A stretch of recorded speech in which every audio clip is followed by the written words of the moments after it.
Bolehkah bagi tahu apakah hukum suami isteri bersentuhan jika ada wuduk menurut 4 mazhab? Baik. Satu mazhab kita Syafi'i agak halus dalam bab ini.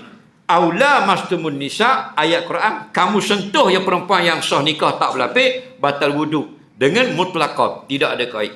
Ada mazhab yang lain 3 lagi majoriti, dia kait dengan ada perasaan. Ada perasaan keinginan masa sentuh, ada berasa suka, batal wuduk.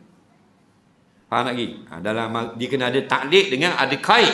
Ada kait dengan rasa seronok. Sentuh bini ada rasa seronok, batal wuduk. Sentuh saja kita tak rasa apa-apa, tak batal wuduk. Jadi 4 sentuh batal wuduk belaka.